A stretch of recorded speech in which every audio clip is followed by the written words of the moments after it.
حضرت عبد الرحمن بن عوف رضی اللہ تعالیٰ عنہ، حضرت عبد الرحمن بن عوف عشرہ مبشرہ کے صحابی ہے۔ عشرہ مبشرہ ان اصحاب کو کہا جاتا ہے جنہیں دنیا ہی میں اللہ کے رسول صلی اللہ علیہ وسلم نے جنت کی خوشخبری سنائی۔ حضرت عبد الرحمن بن عوف رضی اللہ تعالیٰ عنہ کی زندگی کے حالات کے بارے میں سنیے۔ ویڈیو میں آگے بڑھنے سے پہلے اگر آپ ہمارے چینل پر نئے ہیں تو آپ ہمارے چینل زبیر نذیر سر کو سبسکرائب کریں، جہاں آپ کو اسلامی تاریخ، اسلامی ہسٹری، احادیث اور دنیا بھر کی معلومات پر مبنی ویڈیوز ملتی رہے گی۔ حضرت عبد الرحمن بن عوف رضی اللہ تعالیٰ عنہ 589 عیسوی میں مکہ میں پیدا ہوئے۔ آپ نبی کریم صلی اللہ علیہ وسلم کے دنیا میں تشریف لانے کے 10 سال بعد پیدا ہوئے۔ گھر والوں نے نام عبد عمر رکھا، یہ بھی کہا جاتا ہے کہ عبد القعبہ نام رکھا گیا تھا۔ جب آپ نے اسلام قبول کیا تو نبی صلی اللہ علیہ وسلم نے نام بدل دیا اور عبد الرحمن رکھا۔ آپ کی کنیت ابو محمد تھی۔ آپ کا تعلق قریش کے قبیلے بنو زہرہ سے تھا۔ رسول اللہ صلی اللہ علیہ وسلم کی والدہ بھی اسی خاندان سے تھی۔ والد کا نام عوف تھا، والدہ کا نام شفا تھا۔ جب نبی کریم صلی اللہ علیہ وسلم نے نبوت کا اعلان کیا تو یہ اس وقت حیات تھیں۔ یوں ہی ان کے کانوں میں اسلام کی دعوت پہنچی، انہوں نے کلمہ پڑھ لیا۔ عبد الرحمن بن عوف رضی اللہ تعالیٰ عنہ بچپن ہی سے پڑھنا لکھنا جانتے تھے۔ عبد الرحمن بن عوف کے والد تاجر تھے، اس لیے انہوں نے اپنے بیٹے کو تجارت سکھائی۔ حضرت عبد الرحمن بن عوف کی عمر 30 برس تھی کہ نبی کریم صلی اللہ علیہ وسلم نے نبوت کا اعلان فرمایا۔ آپ کی دعوت ابو بکر کے ذریعے عبد الرحمن بن عوف تک پہنچی تو آپ اسلام لے آئے۔ اسلام قبول کرنے میں آپ کا 13واں نمبر ہے۔ نبوت کے 4تھے سال آپ نے لوگوں کو اعلانیہ دعوت دی۔ اس پر مکے کے لوگ آپ اور آپ پر ایمان لانے والوں کے سخت دشمن ہو گئے۔ ان پر طرح طرح کے ظلم ڈھائے گئے۔ ان لوگوں کو جب عبد الرحمن بن عوف رضی اللہ تعالیٰ عنہ کے اسلام قبول کرنے کا پتہ چلا تو انہیں بھی بری طرح ستانے لگے۔ عبد الرحمن بن عوف صبر کے ساتھ ظلم برداشت کرتے رہے۔ رسول اللہ صلی اللہ علیہ وسلم نے جب صحابہ کو حبشہ ہجرت کرنے کے لیے کہا تو عبد الرحمن بن عوف ہجرت کرنے والوں کے ساتھ تھے۔ جب رسول اللہ صلی اللہ علیہ وسلم نے صحابہ سے مدینہ ہجرت کرنے کے لیے کہا تب بھی عبد الرحمن بن عوف مدینہ ہجرت کی۔ یہ ان کی دوسری ہجرت تھی۔ عبد الرحمن بن عوف نے جب مدینہ ہجرت کی اس وقت ان کی عمر 43 برس تھی۔ اس کے بعد باقی زندگی عبد الرحمن بن عوف نے مدینہ میں گزاری۔ بھائی چارہ کے موقع پر نبی صلی اللہ علیہ وسلم نے سعد بن ربی کو ان کا بھائی بنایا۔ عبد الرحمن بن عوف جب ہجرت کر کے مدینہ پہنچے تو ان کے گھر میں مہمان بن کر رہ رہے تھے۔ سعد بن ربی بڑے دولت مند تھے۔ بھائی چارے کے بعد سعد بن ربی نے اپنی دولت کا، جائیداد کا، یہاں تک کہ ہر چیز کا آدھا حصہ عبد الرحمن بن عوف کو دینا چاہا۔ عبد الرحمن بن عوف نے ان کا شکریہ ادا کرتے ہوئے کہا، بھائی یہ سب چیزیں تمہیں مبارک ہو، مجھے صرف بازار کا راستہ بتا دو، یہاں تجارت ہوتی ہے۔ سعد بن ربی نے انہیں بازار کا راستہ بتا دیا۔ آپ بازار گئے، وہاں سے پنیر اور گھی خرید کر ان کی تجارت شروع کر دی۔ یہ ان کا خاندانی پیشہ تھا۔ بہت جلد وہ کامیاب تاجر بن گئے اور دولت مند ہو گئے۔ آپ نے اپنی زندگی اور دولت اسلام کے لیے وقف کر دی۔ جہاد میں بھی ہر طرح حصہ لیا۔ بدر میں شریک ہونے والے صحابہ کا بہت بڑا درجہ ہے۔ اللہ تعالیٰ ان کے گناہ معاف فرما۔ اللہ تعالیٰ نے ان کے گناہ معاف کر دیے اور انہیں جنت کی خوشخبری سنائی۔ احد کی لڑائی میں جو صحابہ رسول اکرم صلی اللہ علیہ وسلم کے ارد گرد جم کر کھڑے رہے ان میں عبد الرحمن بن عوف بھی تھے۔ جان ہتھیلی پر رکھ کر لڑتے رہے، زخم کھایا لیکن اپنی جگہ سے نہ ہٹے۔ لڑائی کے بعد ان کے جسم پر 21 زخم گنے گئے۔ ان میں پاؤں کا زخم اس قدر گہرا تھا کہ ساری عمر لڑا کر چلتے رہے۔ ہجرت کے 5ویں سال خندق کی لڑائی پیش آئی۔ اس کو غزوہ احزاب بھی کہا جاتا ہے۔ یہ لڑائی کی خاص بات ہے کہ عرب کے سارے مشرکوں نے مل کر چڑھائی کی تھی۔ آپ نے مدینے میں ٹھہر کر اس کا مقابلہ کرنے کا فیصلہ کیا اور سلمان فارسی رضی اللہ تعالیٰ عنہ کے مشورے پر شہر کے ارد گرد خندق کھودی گئی۔ اس کام میں نبی صلی اللہ علیہ وسلم اور عبد الرحمن بن عوف اور دوسرے صحابہ نے بھی حصہ لیا۔ شام کی طرف جانے والے تجارتی قافلے تومتل جندل سے گزرتے تھے۔ اس علاقے میں بنو قلب کے لوگ آباد تھے۔ یہ لوگ عیسائی تھے اور قافلے والوں کے لیے بڑا خطرہ تھے۔ شعبان 6 ہجری میں رسول اللہ صلی اللہ علیہ وسلم نے عبد الرحمن بن عوف کو سالار بنا کر 700 کا لشکر دے کر ان کی طرف روانہ کیا۔ اپنے ہاتھ سے ان کے سر پر پگڑی باندھی اور وہاں پہنچ کر آپ نے بنو کلب کو اسلام کی دعوت دی۔ 3 دن تک وہ انہیں تبلیغ کرتے رہے، پھر تیسرے دن قبیلے کے لوگ مسلمان ہو گئے۔ فتح مکہ کے موقع پر بھی آپ ساتھ ساتھ تھے۔ قبیلہ بنو حوازن اور بنو سعد نے مکے پر حملے کی تیاری کی تو نبی صلی اللہ علیہ وسلم نے 12,000 کا لشکر لے کر آگے بڑھے۔ حنین کے موقع پر یہ قبیلہ جمع ہو رہے تھے، آپ بھی وہاں پہنچ گئے۔ اسلامی لشکر میں عبد الرحمن بن عوف بھی شامل تھے۔ انہوں نے لڑائی کے موقع پر بہت جامردی دکھائی، بہت بہادری سے لڑے اور اللہ تعالیٰ نے کافروں کو شکست دی۔ 6,000 آدمی گرفتار ہوئے، باقی بھاگ نکلے۔ غزوہ تبوک کے موقع پر بھی تمام صحابہ نے دل کھول کر چندہ دیا۔ عبد الرحمن بن عوف رضی اللہ تعالیٰ نے ایک بڑی رقم نبی صلی اللہ علیہ وسلم کی خدمت میں پیش کی۔ اس سفر میں یہ خاص واقعہ پیش آیا کہ لشکر نے ایک جگہ پڑاؤ ڈالا۔ صبح کے وقت فجر کی نماز سے پہلے نبی صلی اللہ علیہ وسلم قضائے حاجت کے لیے تشریف لے گئے۔ واپس آنے میں کچھ دیر ہو گئی تو لوگوں نے عبد الرحمن بن عوف کو امامت کے لیے کھڑا کر دیا۔ انہوں نے نماز شروع کر دی۔ جب نبی کریم صلی اللہ علیہ وسلم وضو کر کے تشریف لائے تو مغیرہ بن صوبہ آپ کے ساتھ تھے۔ انہوں نے ارادہ کیا کہ عبد الرحمن بن عوف کو پیچھے ہٹا دے، لیکن آپ صلی اللہ علیہ وسلم نے فرمایا رہنے دو۔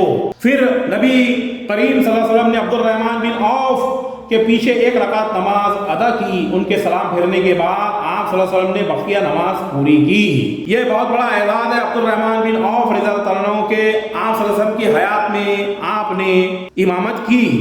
تبوک سے واپسی پر آپ رضی اللہ عنہ 300 صحابہ کا قافلہ حج کے لیے روانہ کیا، مکے کے لیے کی طرف روانہ کیا۔ ان میں عبد الرحمن بن عوف رضی اللہ عنہ بھی تھے۔ ہجرت کے 10ویں سال نبی کریم صلی اللہ علیہ وسلم حج کے لیے تشریف لے گئے۔ 1 لاکھ سے زیادہ صحابہ ساتھ تھے، ان میں عبد الرحمن بن عوف بھی تھے۔ ہجرت کے 11ویں سال نبی صلی اللہ علیہ وسلم بیمار ہو گئے اور ربیع الاول کے مہینے میں اس دنیا سے رحلت کر گئے۔ دوسرے مسلمانوں کی طرح عبد الرحمن بن عوف کو بھی شدید صدمہ پہنچا، غم سے جل ہو گئے۔ حضرت ابو بکر رضی اللہ تعالیٰ عنہ کی خلافت کے دور میں آپ سے مشورے لیتے رہے اور حضرت عمر رضی اللہ تعالیٰ عنہ کی خلافت کے دور میں بھی حکومت کے معاملے میں آپ سے مشورہ لیتے رہے۔ آپ کے مشوروں کو قدر کی نگاہوں سے دیکھا گیا، امیر حج بنائے گئے۔ ایک مرتبہ شام کے وقت مدینے کے باہر ایک قافلہ آ کر رکا تھا۔ امیر المومنین حضرت عمر رضی اللہ تعالیٰ عنہ کو پتہ چلا تو آپ نے عبد الرحمن بن عوف سے فرمایا قافلے والے تھکے ماندے ہوں گے، بے خبر سو جائیں گے، ایسے میں کوئی نقصان نہ ہو جائے اور تم اور میں رات کو قافلے کے پہرے داری کریں۔ چنانچہ دونوں رات بھر پہرا دیتے رہے۔ 16 ہجری کو عمر فاروق شام تشریف لے گئے۔ وہاں بیت المقدس کے عیسائیوں سے صلح کا معاہدہ طے پانا تھا اور اس معاہدے کے تحت عیسائیوں کو بیت المقدس حوالے کرنا تھا۔ یہ معاہدہ جابیہ کے مقام پر لکھا گیا۔ گواہ کے طور پر عبد الرحمن بن عوف نے دستخط کیے۔ حضرت عمر رضی اللہ تعالیٰ نے آخری مرتبہ 23 ہجری حج کیا تو عبد الرحمن بن عوف ساتھ تھے۔ جب لولو یہودی نے سیدنا عمر فاروق رضی اللہ تعالیٰ کو خنجر سے 6 وار کیے تو آپ نے عبد الرحمن بن عوف کا ہاتھ پکڑ کر اپنی جگہ امامت کے لیے کھڑا کر دیا اور خود زمین پر گر پڑے۔ عبد الرحمن بن عوف نے نماز مکمل کی۔ اس وقت تک ابو لولو نے 9 صحابہ پر وار کیا، ان میں سے 7 شہید ہو گئے۔ عمر رضی اللہ عنہ کے زخم بہت شدید تھے، لوگ اٹھا کر گھر لائے۔ اس حالت میں آپ نے خلافت کے لیے 6 صحابہ کے نام تجویز کیے۔ فرمایا میں ان سے بڑھ کر کسی کو خلافت کا حقدار نہیں سمجھتا۔ وہ 6 نام یہ تھے: نمبر 1 حضرت عثمان رضی اللہ تعالیٰ عنہ، نمبر 2 حضرت علی رضی اللہ تعالیٰ عنہ، نمبر 3 حضرت طلحہ رضی اللہ تعالیٰ عنہ، نمبر 4 حضرت زبیر بن عوام رضی اللہ تعالیٰ عنہ، نمبر 5 عبد الرحمن بن عوف رضی اللہ تعالیٰ عنہ، نمبر 6 حضرت سعد بن ابی وقاص رضی اللہ تعالیٰ عنہ۔ یکم محرم 24 ہجری کو حضرت عمر فاروق رضی اللہ تعالیٰ عنہ نے وفات پائی۔ قبر میں اتارنے والوں میں عبد الرحمن بن عوف بھی تھے۔ آپ کے بعد حضرت عثمان رضی اللہ تعالیٰ عنہ خلیفہ بنے۔ حضرت عثمان رضی اللہ عنہ بھی عبد الرحمن بن عوف کی عزت کرتے تھے۔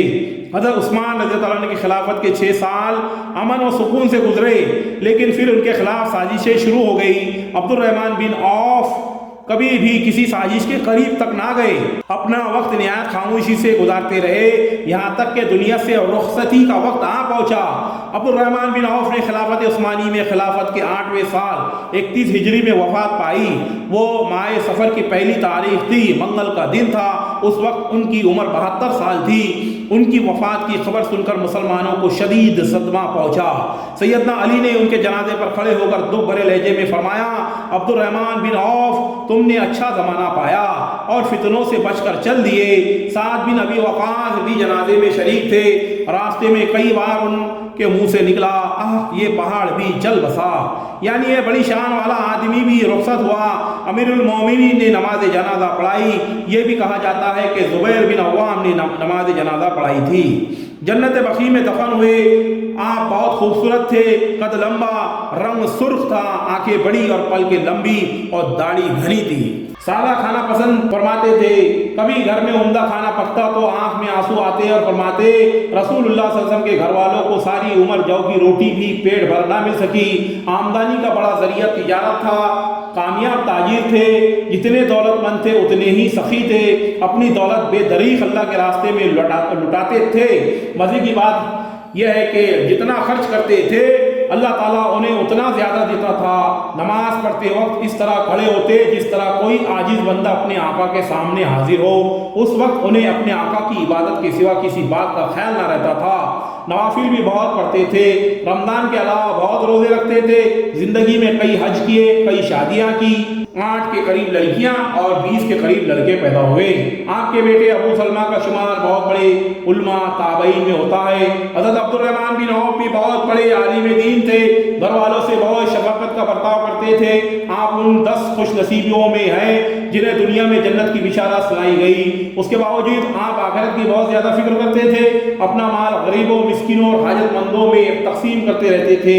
آپ کو اللہ تعالیٰ نے بے انتہا دولت دی تھی اور ساتھ میں دل بھی بہت بڑا دیا تھا۔ ایک روز آپ نے اپنی زمین 40,000 درہم میں فروخت کی۔ اسی وقت یہ رقم مدینے کے غریبوں مسکینوں میں تقسیم کرا دی۔ ایک مرتبہ جہاد کے لیے گھوڑوں کی ضرورت پیش آئی، آپ نے 500 گھوڑے دیے۔ ایک دفعہ 500 اونٹ مجاہدین کی خدمت کے لیے پیش کیے۔ ایک اور موقع پر 1500 اونٹ اللہ کے راستے میں دیے۔ 2 اور موقع پر نبی صلی اللہ علیہ وسلم نے خرچ کرنے کی ترغیب دی تو آپ نے 40,000 درہم نقد پیش کر دیے۔ ایک روز آپ صلی اللہ علیہ وسلم نے غلام آزاد کرنے کی ترغیب دی۔ عبد الرحمن بن عوف نے ایک ہی دن 30 غلام آزاد کر دیے، حالانکہ ایک غلام کئی ہزار درہم میں خریدا تھا۔ وفات سے پہلے فرمایا، بدر کی لڑائی جو صحابہ رسول اللہ صلی اللہ علیہ وسلم کے ساتھ شریک ہوئے ان میں سے جو ابھی زندہ ہیں انہیں بلاؤ اور میری طرف سے ہر ایک کو 400 دینار پیش کرو اور میری طرف سے درخواست کرو کہ وہ یہ ہدیہ قبول کر لیں۔ اس وقت تقریباً 100 بدری صحابہ زندہ تھے، ان سے یہ ہدیہ نہایت خوشی سے قبول کیا۔ پھر فرمایا 50,000 دینار اور 1,000 گھوڑے اللہ کی راہ میں تقسیم کر دیے جائے۔ چنانچہ یہ بھی اسی وقت تقسیم کر دیے گئے۔ آپ بہت بہادر اور نڈر تھے، بہت پرہیزگار تھے۔ رسول اللہ صلی اللہ علیہ وسلم سے آپ کو بہت محبت تھی، اسی طرح رسول اللہ صلی اللہ علیہ وسلم کو بھی عبد الرحمن بن عوف سے بہت محبت تھی۔ رسول اللہ صلی اللہ علیہ وسلم کی وفات کے بعد عبد الرحمن بن عوف نے امہات المومنین کا ہر طرح سے خیال رکھا، بڑی بڑی رقمیں انہیں بھیجا کرتے تھے۔ ایک مرتبہ خالد بن ولید نے عبد الرحمن بن عوف کو بہت سخت بات کہہ دی۔ انہوں نے نبی کریم صلی اللہ علیہ وسلم سے شکایت کی۔ نبی صلی اللہ علیہ وسلم نے خالد بن ولید کو بلایا اور فرمایا، خالد میرے بدری صحابہ میں سے کسی کو تکلیف نہ دو، کیونکہ تم میں سے کوئی احد کے برابر سونا خرچ کر دے تو بھی بدری صحابہ کے مرتبہ کے نصف کو نہیں پہنچ سکتا۔ ایک روز عبد الرحمن بن عوف آپ صلی اللہ علیہ وسلم کی خدمت میں حاضر ہوئے۔ آپ صلی اللہ علیہ وسلم عبد الرحمن بن عوف کو لے کر ایک باغ میں داخل ہوئے۔ آپ صلی اللہ علیہ وسلم باغ میں داخل ہوئے، عبد الرحمن بن عوف رضی اللہ تعالیٰ عنہ باغ کے باہر کھڑے رہے اور آپ صلی اللہ علیہ وسلم کا انتظار کرنے لگے۔ جب کافی دیر تک آپ صلی اللہ علیہ وسلم باغ سے تشریف نہ لائے تو عبد الرحمن بن عوف بھی باغ میں داخل ہو گئے۔ باغ میں آپ صلی اللہ علیہ وسلم سجدے میں پڑے ہیں۔ اسی حالت میں آپ صلی اللہ علیہ وسلم کافی دیر تک پڑے رہے۔ عبد الرحمن بن عوف پریشان ہو گئے، دل میں خیال گزرا کہ اللہ نے آپ صلی اللہ علیہ وسلم کو اپنے پاس بلا لیا ہے۔ یہ خیال آتے ہی روتے ہوئے آپ صلی اللہ علیہ وسلم کے نزدیک پہنچے۔ اسی وقت آپ صلی اللہ علیہ وسلم نے اپنا سر مبارک اٹھایا اور پوچھا کہ عبد الرحمن تم کیوں رو رہے ہو؟ عبد الرحمن نے عرض کیا، اللہ کے رسول میرے ماں باپ آپ پر قربان ہو، آپ جتنی دیر سجدے میں پڑے رہے میں سمجھا کہ آپ ہمیشہ کے لیے ہم سے جدا ہو گئے، اس لیے مجھے رونا آ گیا۔ آپ صلی اللہ علیہ وسلم نے یہ سن کر فرمایا، اے عبد الرحمن، جبرائیل مجھے خوشخبری دے رہے تھے جو آپ صلی اللہ علیہ وسلم پر درود بھیجے گا اللہ تعالیٰ اس پر درود بھیجے گا، جو آپ صلی اللہ علیہ وسلم پر سلام بھیجے گا اللہ تعالیٰ اس پر سلام بھیجے گا۔ یہ سجدہ اس خوشخبری کے لیے شکرانے کا تھا۔ ایک دفعہ عبد الرحمن بن عوف اپنی کچھ زمین 40,000 درہم میں بیچی، اس کا ایک حصہ انہوں نے اپنے خاندان بنو زہرہ کے غریبوں کو تقسیم، بنی زہرہ کے غریبوں، مسکینوں، حاجت مندوں میں تقسیم کر دیا، اور ایک حصہ امہات المومنین یعنی امت کی ماؤں میں بھیج دیا۔ عائشہ رضی اللہ تعالیٰ عنہ کے پاس ان کا حصہ پہنچا تو آپ نے پوچھا یہ مال کس نے دیا؟ انہیں بتایا گیا کہ عبد الرحمن بن عوف نے زمین فروخت کی ہے اور مال تقسیم کیا ہے۔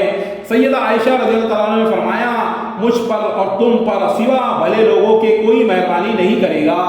اللہ تعالیٰ ابن عوف کو جنت کی لہر سے، اللہ تعالیٰ ابن عوف کو جنت کی نہر سے سیراب کرے۔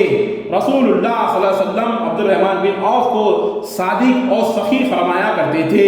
ایک مرتبہ آپ صلی اللہ علیہ وسلم نے اپنی ازواج مطہرات سے فرمایا میرے بعد جو شخص تمہاری خدمت کرے گا وہ صادق اور سخی ہوگا، اور یہ عبد الرحمن بن عوف ہی تھے جنہوں نے امت المومنین کی بہت خدمت کی۔ اللہ تعالیٰ کی ان پر بے شمار رحمتیں ہوں۔ ملتے ہیں نئے ویڈیو میں نئی معلومات کے ساتھ۔ اللہ حافظ۔